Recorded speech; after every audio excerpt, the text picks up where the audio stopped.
नमस्कार dear student and friends, मैं Diwakar sir. मेरा यूट्यूब प्लेटफॉर्म दिवाकर विद्यापीठ में आपका फिर से स्वागत है। कैसे हैं आप लोग?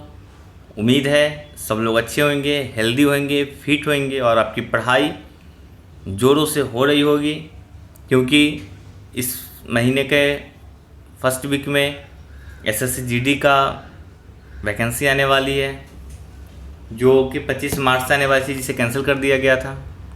तो आप लोग के लिए बेहतरीन मौका है, क्योंकि एसएससी जीडी का एग्ज़ाम भी अब आपका अक्टूबर नवंबर में होगा। तो बहुत ही गोल्डन अपॉर्चुनिटी है आपके पास ये एग्ज़ाम निकालने को। एसएससी जीडी से रिलेटेड एक हम स्ट्रेटजी बनाएंगे, रणनीति बनाएंगे। और जैसा कि आपको पता है कि मैंने ऑफलाइन बैच में अनाउंस भी किया है कि सुपर 30 बैच लॉन्च करना है एसएससी जीडी वालों का। तो जैसे ही लॉकडाउन हटता है वो भी शुरू हो जाएगा। बट आप यूं ही खाली मत बैठे रहो, जो मैं पढ़ा रहा हूँ पढ़ते चलो, क्योंकि सारा चीज़ आपका एसएससी जीडी में आएगा ही आएगा, हर एक टॉपिक से। तो आप लोग पढ़ते चलिए, जहाँ दिक्कत हो पूछते चलिए। किन्हीं को जो रीगा या रीगा के आसपास में है, मेरे बुक की ज़रूरत हो मैथ की, रीजनिंग की, तो आप हमें मेरे कॉन्टैक्ट नंबर पे कॉल कर लेना। मेरा कॉन्टैक्ट नंबर वीडियो के डिस्क्रिप्शन बॉक्स में दिया हुआ होता है, या फिर आप ये नंबर नोट डाउन कर लो।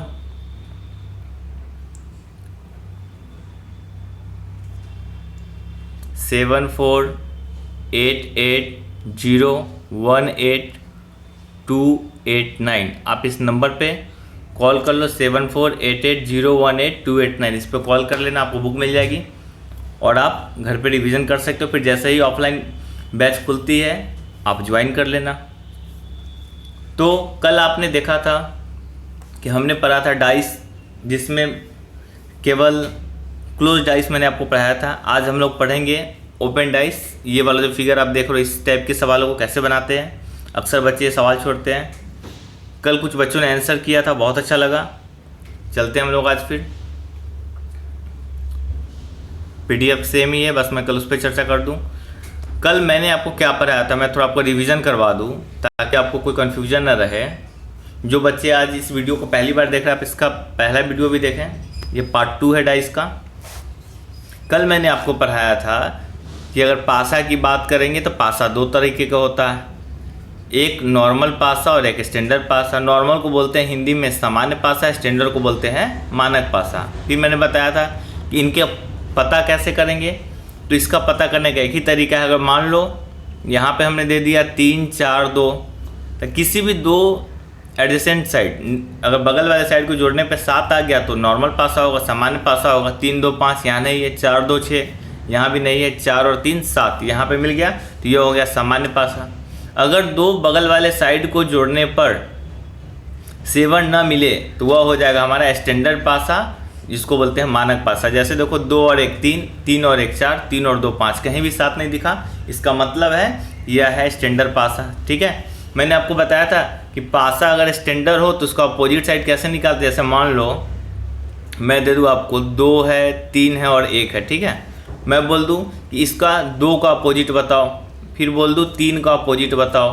कल यही पढ़ा था ना आपने, 1 का अपोजिट बताओ। तो हमने बताया था कि अगर यह स्टैंडर्ड पासा है तो देख रहे हैं ये स्टैंडर्ड पासा है, किसी भी दो साइड को जोड़ने पे 7 नहीं आ रहा है, तो इसका अपोजिट जो होगा वो 2 में कितना आप ऐड करोगे तो 7 आएगा। 2 में कितना ऐड करोगे तो 7 आएगा, तो 5 ऐड करेंगे तो 7 आ जाएगा।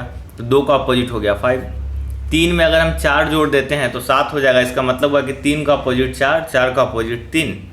अपोजिट का मतलब मैंने कल आपको बताया था, अगर बोल देगा किसी पासा में 3 अगर ऊपर है तो नीचे क्या होगा था, पहले आप क्या निकालिएगा, इसका अपोजिट निकालिएगा। अपोजिट अगर 4 निकला तो आंसर आपका आ जाएगा 4। 1 का अपोजिट क्या हो जाएगा 6, क्योंकि 1 और 6 7 होते हैं। यह तब लागू होता है जब पासा हमारा क्या हो, स्टैंडर्ड हो। ठीक है, फिर कल मैंने आपको बताया था कि अगर मान लो 2 पासा दिया हुआ है, ठीक है, वहाँ अपोजिट निकालना हो, वहाँ आपको अपोजिट निकालना हो, तो ये दे रखा होगा आपको 3 2 5। ठीक है, यहाँ दे रखा हो 2 3 1। ठीक है, अब आपको पूछेगा कि 5 का अपोजिट बताओ। तो मैंने कल बताया था कि देखेंगे जब 2 दिया हो आपके पास फलक, तो देखेंगे कि भैया कितने साइड कॉमन है। तो हम देख रहे हैं एक यहाँ पे हमारा जो है, एक जो हमारा यहाँ पे है, एक 3 कॉमन दिख गया, एक 2 कॉमन दिख गया। इसका मतलब जो रेस्ट रह जाता है वही एक दूसरे का अपोजिट होता है। इसका मतलब 1 का अपोजिट होगा 5 और 5 का अपोजिट होगा 1। ठीक है, ये कल आपने देखा था। फिर कल मैंने आपको पढ़ाया था कि मान लो मैंने आपको कल पढ़ाया था कि अगर 2 फलक दिया हो, क्या दिया हो, 2 फलक दिया हो, यहाँ दे दिया हो 2 3 4, ठीक है, यहाँ दे दिया हो 4 6 1, 2 फलक दिया हो बट सॉरी बट साइड कितने कॉमन हो, तो साइड 1 कॉमन हो। कैसे देखो आप यहाँ पे देखो, क्या 2 इसमें है नहीं है, 3 इसमें नहीं है, 4 इसमें है। तो हमने क्या देखा कि अब यहाँ केवल एक साइड कॉमन है। जब 2 साइड कॉमन था तो कोई प्रॉब्लम ही नहीं है अपोजिट निकालने में, जो रह गया वही होता है, एग्जाम में वही पूछेगा आपसे। बट जब ओनली 1 साइड कॉमन हो तब क्या करते हैं, तो कल मैंने आपको बताया था क्लॉकवाइज घुमाते हैं। किसको, तो कॉमन कौन सा फिगर है 4, तो आप यहाँ पे लिख देना 4। ठीक है, अब इसको ऐसे चलते हैं हम लोग। ठीक है, तो यह जब इधर चलेगा तो किससे मिलेगा, 3 से। ठीक है, यह फिर आगे बढ़ेगा 3, तो 3 इधर चला तो इसको कौन मिला, 2 चलेगा तो 4, तो 4 तो हमने लिख दिया। फिर यहाँ पे कॉमन क्या था मेरा 4, फिर हमने 4 लिख दिया। ठीक है, फिर हमने क्या लिख दिया, 4 लिख दिया। अब ये 4 क्या बोला मैंने आपको, क्लॉकवाइज घुमाना, तो यह फिर अगर इधर चलेगा तो क्या दिखेगा इसको 6, यह 6 भाई सब आगे बढ़ेगा तो इसको क्या दिखा, 1 चलेगा तो 4 मिल गया आपको। इतना करने पे आपको क्या मिलता है, तो बस ये लिखने का पैटर्न आप ध्यान में रखना। इसका यह मतलब हुआ कि 3 का अपोजिट होगा 6, 2 का अपोजिट होगा 1। और एक बात बताओ, जब 3 एक पासा में तो 6 फलक होते हैं, तो हम 1 दिख गया, 2 दिख गया, 3 और 6 दिख गया, तो इसका मतलब क्या नहीं दिखा अभी तक, तो हमें जो है अभी तक 5 नहीं दिखा। इसका यह मतलब हुआ कि 4 का अपोजिट 4 नहीं होगा। कभी भी कोई भी संख्या अपने आप को अपोजिट हो ही नहीं सकता है, क्योंकि पासा में तो एक ही साइड होते हैं। तो 4 का अपोजिट अगर कहीं आपसे पूछे तो उसका क्या हो जाएगा, 5। ये बात भी ध्यान रखना, अक्सर बच्चे गलती कर बैठते हैं, समझ में नहीं आता है। वो इस तरीके से क्या करते हैं, 2 का अपोजिट 1 तो निकाल लेते हैं, या 1 का अपोजिट 2, 3 का 6 निकाल लेते हैं, लेकिन जब बात आती है 4 की तो फंस जाते हैं। वहाँ देखते हैं कि वहाँ पे क्या ये आंसर टिक लगाते हैं कि निर्धारित नहीं किया जा सकता, can not be determined, option D. But अब ध्यान रखना, कॉमन सेंस के साथ सवाल बनाने हैं कि एक पासा में 6 ही फलक होते हैं, 4 की चर्चा हो चुकी है, 5वां यहाँ है, तो जो बच गया है वो कॉमन सेंस से उसका अपोजिट होगा। तो कल हमने केवल इतना पढ़ा था। और कल मैंने आपको एक चीज़ और बताया था कि कभी भी 2 विपरीत फलक एक साथ नहीं दिखेंगे। जैसे मान लो मैंने आपको दे दिया 4 का अपोजिट है 1, ठीक है, 3 का अपोजिट है आपका 5 और 6 का अपोजिट है 2, दे दिया मैंने आपको, दे दिया। अब मैं बोला कि इससे बताओ कौन कौन सा पासा जो है संभव, क्या क्या दिया था, चलो फिर से मान लेते हम लोग, हट गया। 3 का अपोजिट 5 मान लिया हमने, 4 का अपोजिट 6 मान लिया, और 2 का अपोजिट मान लिया हमने क्या, 1। ठीक है, अब मैं बोलूँ कि इससे कौन कौन सा संभव पासा है। यहाँ पे हमने लिख दिया 3 1 5, फिर यहाँ पे हमने लिख दिया 2 4 1, फिर यहाँ पे हमने लिख दिया 3 1 4। अब देखते हैं, आपको ये दे दिया, ये इसका अपोजिट है सब। अब आप बताओ इसके हेल्प से कि कौन सा पासा संभव है, तो इसको चेक करते हैं। तो हमने क्या पढ़ा है कि कभी भी पासा में 2 विपरीत सतह एक साथ नहीं दिखेंगे। तो 5 का अपोजिट क्या है, तो 5 का अपोजिट है 3। यहाँ देखो 5 का अपोजिट क्या है आपका, 3। इसका यह मतलब हुआ कि 5 और 3 अगर हमें दिख गया तो यह पासा कभी संभव नहीं है। यहाँ देख रहे हैं 1 को लेते हैं, तो 1 का अपोजिट क्या है 2, क्या 2 बगल में दिख गया है क्या, हाँ, तो ये भी नहीं होगा। कभी भी 2 अपोजिट साइड एक फलक में नहीं आएंगे। ठीक है, यहाँ देखते हैं 4 का अपोजिट क्या है मेरा, तो 4 का अपोजिट 6, कहीं नहीं है, सही है। 3 का अपोजिट क्या है 5, नहीं है, सही है। तो 1 का अपोजिट 2 नहीं है, इसका मतलब यह पासा संभव है। तो ऑप्शन सी आपका आंसर हो जाएगा। ठीक है, तो यह हमने पढ़ा था अब तक कौन से डाइस के बारे में, तो क्लोज डाइस। क्लोज डाइस क्या, जो पैक है। अब इस डाइस को खोलते हैं, मामा शकुनी वाला। जिन्होंने महाभारत देखा होगा उसमें देखा होगा आपने, इस तरह के डाइस हुआ करते थे, जहाँ पे मामा शकुनी आपने महाभारत देखा होगा तो ओपन डाइस पे खेला जाता था। महाशकुनी जो अपने पासा फेंका करते थे वह ओपन डाइस में खेला जाता था। वही चीज़ अब आप लोग खेलते हो क्लोज डाइस में लीडो बनाकर। ठीक है, तो चलते हम लोग आज। ये कल आपने बनाया था। यहाँ से शुरू होता है आपका ओपन डाइस। ओपन डाइस से कुछ क्वेश्चन है, आइए थोड़ा सा मैं इसके बारे में आपको बता दूं।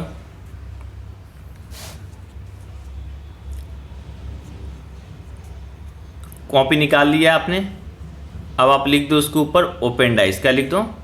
ओपन डाइस, है ना, खुला पासा। ना भी लिखो, doesn't matter, matter is what if we get the question then I have to solve the question within 10 to 15 second. आपने क्या थ्योरी लिखा, कैसे लिखा, ये मैटर नहीं करता एग्जाम में। आपने कैसे बनाया, तुक्का मारा, हनुमान गियर मारा या सॉल्व करके बनाया, डजेंट मैटर।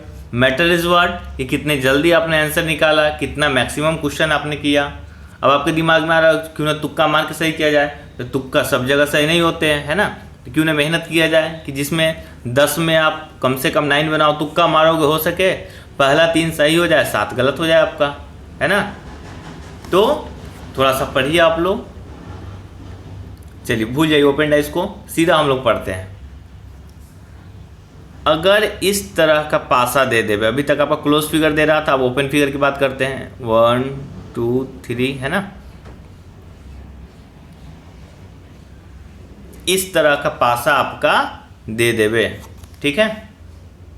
और यहां लिख दे आपका 1 2 3 4 5 6, ठीक है, ये आपका दे दिया। तो इस पासा में अब हम देखते हैं कि अपोजिट फिगर, अपोजिट फेस कैसे पता करते हैं। तो यह जो अभी आपने पढ़ा है क्लोज फिगर, उससे काफ़ी इजी होता है यह। अगर आपको हम बोल दें कि 1 का अपोजिट बताइए, है ना, 2 का अपोजिट बताइए, ठीक है, 5 का अपोजिट बताइए, तो यह काफ़ी इजी होता है। कैसे होता है तो मैं आपको बता रहा हूँ। आप कुछ मत करना, बस आप सीधा चलना और 1 को स्किप कर देना। स्किप करने का मतलब है कि 1 गैप छोड़ देना, वो भी सीधा सीधा, याद रखें हमेशा। तो अगर हमने 1 से चलते हैं, अगर हम तो 1 के सामने 2 को छोड़ के आप 1 स्किप करके आ जाओ, तो क्या दिखा आपको? 3। इसका मतलब हो गया कि 1 का अपोजिट होगा 3, 1 का विपरीत फलक होगा 3। अब आते हैं 2 पर। तो 2 का देखते हैं, 1 आप स्किप कर दो सामने, तो कहाँ पे आ गया? 4 पे। तो हमारा हो गया 2 का अपोजिट हो गया 4, ठीक है। अब देखो सामने का सारा क्लियर हो गया। अब जो बच गया साइड वाले, वह एक दूसरे का अपोजिट होंगे। तो 5 का अपोजिट क्या हो जाएगा आपका? 6। हाँ भाई, पता है हमें कि आपके मन में एक ही सवाल होगा कि सर जी फिर से बताइए। चलो मैं फिर से बताता हूँ आपको। पहले आपने देख लिया, ओपन डाइस मैंने बना दिया। अपोजिट फिगर आपने उसमें देखा था नॉर्मल स्टैंडर्ड डाइस में कि 1 साइड कॉमन हो, 2 साइड कॉमन हो, है ना, आपने देखा था। अब यहाँ ओपन डाइस में देखते हैं। सारा गेम आप क्या देख रहे हो? अपोजिट फिगर निकालने का है ना, अपोजिट फलक निकालने का है। तो चलते हैं फिर हम लोग इसमें फिर से देखते हैं। आप ध्यान से देखो क्या करना है। ओपन डाइस से ऐसा ही नहीं, ओपन डाइस कैसे भी हो सकता है, मैं भी आपको अलग अलग फिगर बना के बता रहा हूँ। पहले आप इस फिगर पे देखो, आप सीधा चलना, बिल्कुल जैसे आप लोग बोलते हो ना कि एकदम नाक के सीधा में जाओ मेरे, है ना, एकदम इसके सीधा में चलो और 1 छोड़ देना आप लोग। तो जैसे ही 1 के पास चलेगा 2, 2 से चलेगा 3, तो हमने 2 को छोड़ दिया, तो 1 का अपोजिट हो जाएगा 3। यह 2 अगर सीधा चलेगा इस तरफ, तो 1 को गैप करके चलेगा 4, ठीक है। तो 2 का अपोजिट क्या हो गया? 4। अब एक बच्चे के दिमाग में आ रहा है कि सर 2 सीधा इधर ही काहे चलेगा? उसका मन होगा, 2 का मन होगा तो ऊपर भी तो चलेगा। बिल्कुल आपका बात सही है ना, बहुत ऊपर तक जाओगे आप। बट एक बात बताओ, एक बात आप बताओ बुआ, 2 अगर ऊपर में चलेगा तो उससे तो 1 स्किप करके चलना है। तो क्या यहाँ पे कुछ इसे मिलेगा? नहीं मिलेगा ना। इसीलिए थोड़ा दिमाग लगा के चलाना है 2 को, सही है। वाह, अब आ जाओ। तो 2 अगर स्किप करेगा तो क्या मिलेगा? 4। तो 2 का अपोजिट हो गया 4। अब देखो सब मिल गया। अब बच कौन गया? बेचारा 6। तो इसका बोलेगा, दोनों साइड वाले बोलेगा चलो हम एक दूसरे का अपोजिट है। तो 5 का अपोजिट 6, 6 का अपोजिट 5। थोड़ा सा फिगर में चेंज करके बताता हूँ आपको।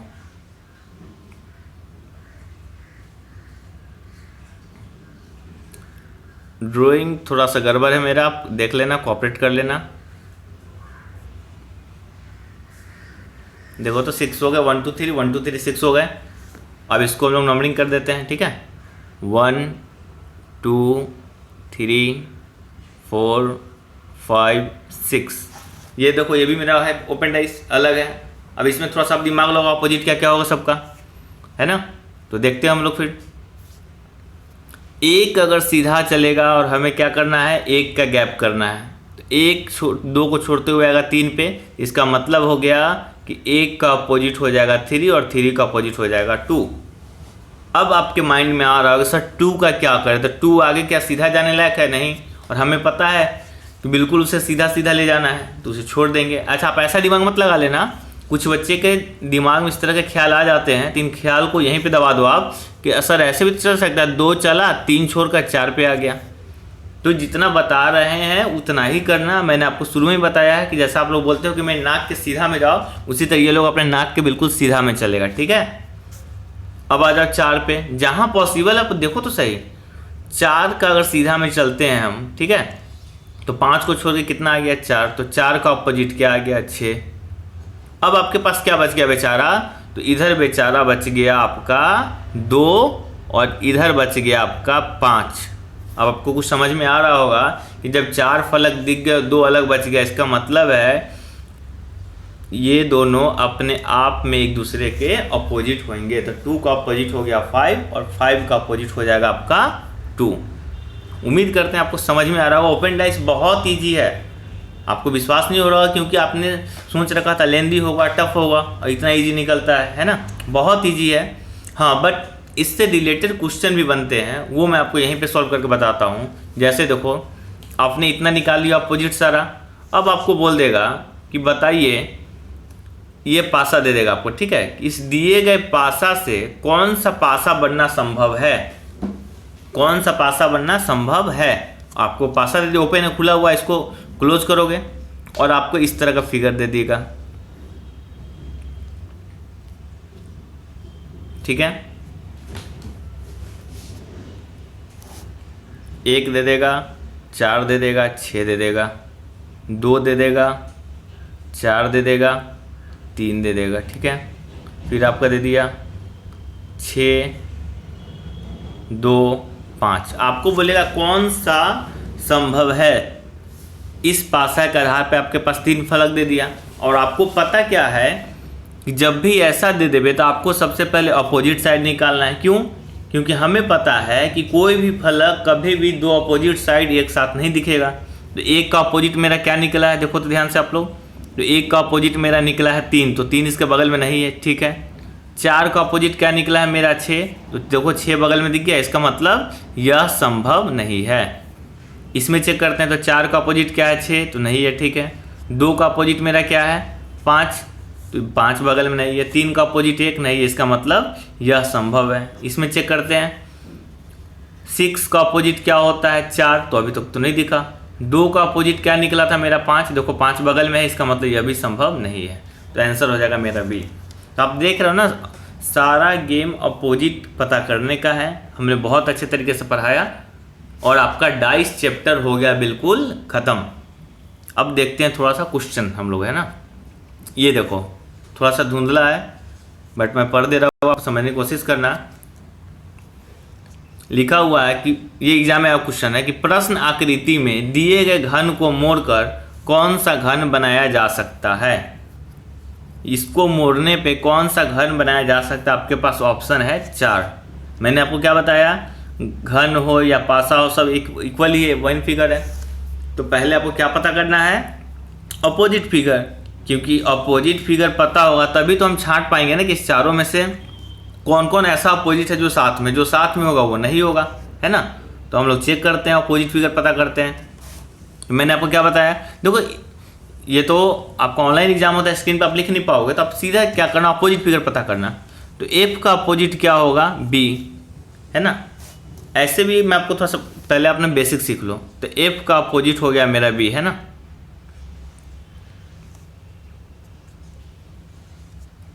तो लिख दो एफ का अपोजिट हो गया मेरा बी, आप कॉपी में लिखना, ठीक है। अच्छा ई का अपोजिट क्या हो गया, देखो ना ई का अपोजिट हो जाएगा सी, एक छोड़कर एफ का अपोजिट हो गया बी, तो ई का अपोजिट मेरा निकल गया सी, और जो रह गया वो बच जाएगा ए, तो ए का अपोजिट क्या हो जाएगा मेरा डी, ए का अपोजिट क्या हो गया डी। अब देखते हैं क्या कौन कौन ऐसे फिगर दिया है उत्तर आकृति में जिसके अपोजिट एक साथ है, और अपोजिट एक साथ होंगे तो कभी भी घन नहीं बन पाएगा। तो एफ के बगल में बी कहाँ दिखा, यहाँ दिखा, इस तीनों में नहीं दिखा, तो ये पहले आउट हो गया। अच्छा यहाँ देखते हैं ई के बगल में क्या है मेरा, तो ई का अपोजिट है सी, तो ई और सी कहीं दिख रहा है, यहाँ दिख गया मेरा, यहाँ तो नहीं दिखा है तो ये हट गया। ए का अपोजिट है डी, ए के बगल में डी देखो यहाँ दिख गया तो ये भी हट गया, तो आंसर हो जाएगा मेरा ये। ठीक है, यही एक ऐसा पासा है, ऐसा घन है जो इस फिगर से संभव है, केवल इस फिगर से यही बनाया जा सकता है। ठीक है, देखते हैं एक और क्वेश्चन हो तो। यहाँ देखिए ये क्लियर आपको दिखेगा, इसमें से बोल रहा है ये आपका क्वेश्चन दे दिया और इस प्रश्न आकृति ये दे दिया आपका आंसर, इसमें से आपको बोलना है कि कौन सा संभव है। ठीक है, तो कैसे चेक करेंगे, तो बस वही बात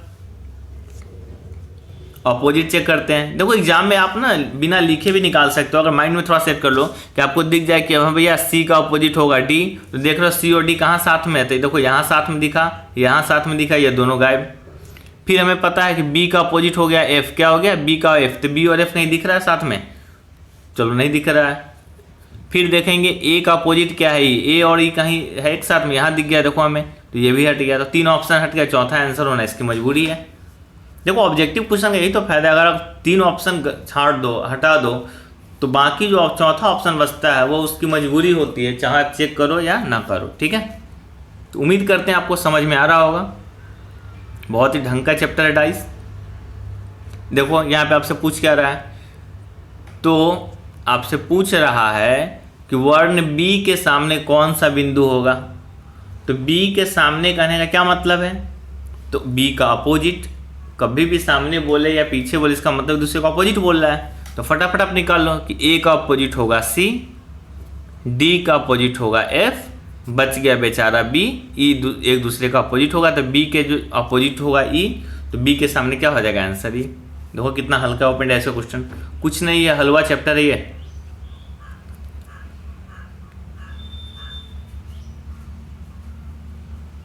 ये कुछ क्वेश्चन है, आप क्या करना इसे बना के लाना आप लोग, मैं नंबरिंग कर दे रहा हूँ आपके लिए। ओपन डाइस का क्वेश्चन सब है, ये क्वेश्चन का फिर स्क्रीनशॉट ले लो, आपके लिए हो गया ये। आज का वीडियो का अपना ऐसे करना, मैंने होमवर्क वाला भी इसमें भी डाल रखा है, बट वो कल वाला ही है, उसमें एक दो क्वेश्चन है आपके लिए, यहाँ से क्वेश्चन होमवर्क हो गया, होमवर्क का 1 नंबर क्वेश्चन ये हो गया आपके लिए। ठीक है, ये दिया हुआ बोल रहा है कि निम्नलिखित आकृति में से कौन सा घन बनाया जा सकता है, बस वही काम करना, अपोजिट निकालना और चेक करना है कि दो अपोजिट जो साथ में दिखे उसे कैंसिल करते चलना, जो बच जाएगा वो आंसर हो जाएगा। ठीक है, अब बनाना, तो होमवर्क का 1 क्वेश्चन ये हो गया आपके लिए, ये आप लिख लो। होमवर्क का ये आपका हो गया 2nd नंबर क्वेश्चन, ये हट जा रहा है, आप लिखते चल जाना वीडियो पॉज करके। ठीक है, ये फिगर अगर आपसे ना बने तो आप क्या करना, वीडियो पॉज करके आंसर लिख लेना और डायरेक्ट कमेंट बॉक्स में कर देना। ऐसे ये फिगर बनाने की जरूरत नहीं, सीधा आप वाई लिखो, जैसे 1 2 3 है तो 1 2 3 लिख दो, बस हो जाएगा। फिगर बना लोगे तो काम आएगा आपको फेयर में।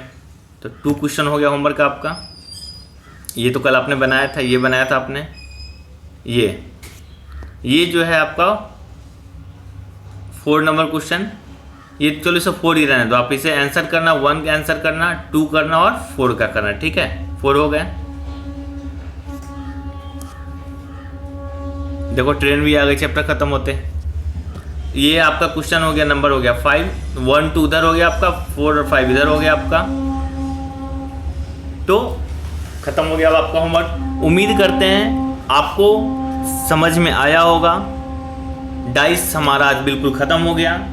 आप आज क्या करो, अगर आपके पास प्रीवियस ईयर है तो बना के देखना, विश्वास करो एक भी क्वेश्चन आपसे नहीं रहे छूटेगा।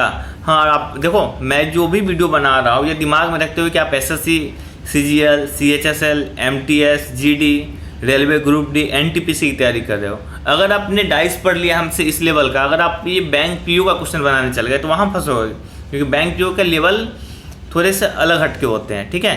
तो आपको तो उसकी तैयारी करनी नहीं है, तो आप जिस एग्ज़ाम की तैयारी कर रहे हो उस एग्ज़ाम की प्रीवियस ईयर को देखो और देखो कि आपने जो हमसे सीखा क्या आप बना पा रहे हो।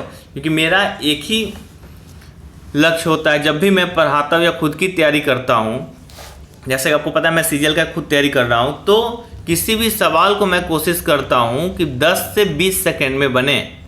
ज़्यादा टाइम लग गया 30 से 40 सेकंड काफ़ी है, क्योंकि एग्ज़ाम में टाइम सेव होगा तभी तो आप दूसरे सेक्शन में डाल सकते हो टाइम। इसीलिए मैं जो भी पढ़ाता हूँ कोशिश करता हूँ आपको जल्दी बने।